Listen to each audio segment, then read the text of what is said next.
Hello বন্ধুরা, আশা করি তোমরা সবাই ভালো আছো। আজকে আমি যাচ্ছি মায়ের কাছে দক্ষিণেশ্বর কালীবাড়িতে। আমরা যাচ্ছি আজকে মেট্রো করে। আমরা যাচ্ছি মহানায়ক উত্তম কুমার মেট্রো স্টেশন থেকে। এই মহানায়ক উত্তম কুমার মেট্রো স্টেশনটা কিন্তু সত্যিই খুব সুন্দর।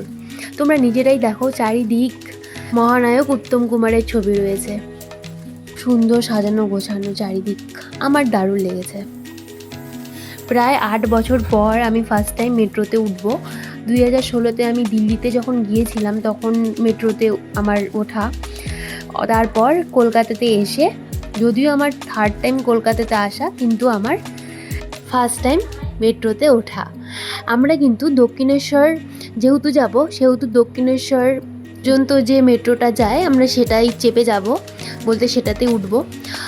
তারপর আমি উঠেই কিছুক্ষণ দাঁড়িয়ে থেকে আমি একটা সিট পেয়ে যাই। শুধু আমি কেন, আমার মা, আমার দিদি।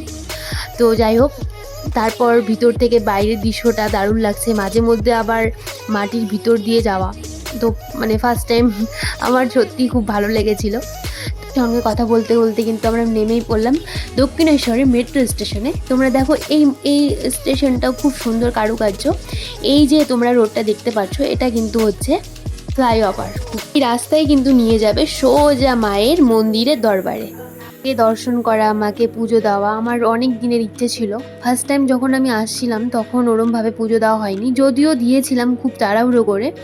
কিন্তু এবছর গিয়ে সত্যি মন শান্তি করে পুজো দেওয়া, তার পাশাপাশি মায়ের প্রসাদ নিলাম। অনেক দিনের ইচ্ছে যে ভালো করে টাইম নিয়ে মাকে পুজো দিব। তো সত্যি সেদিন টাইম নিয়ে মাকে পুজো করা, দর্শন করা, প্রসাদ নেওয়া। তার পাশাপাশি ছিল আকাশটা সম্পূর্ণ অন্যরকম, ঘোলাটে আকাশ। পাশাপাশি রয়েছে গঙ্গার ঘাট। সত্যি এই দক্ষিণেশ্বর মন্দির কিন্তু শান্তপ্রিয়শীল এক জায়গা। তোমরাও সময় করে এসো বন্ধুরা। দেখা হচ্ছে পরের ভিডিওতে। টাটা।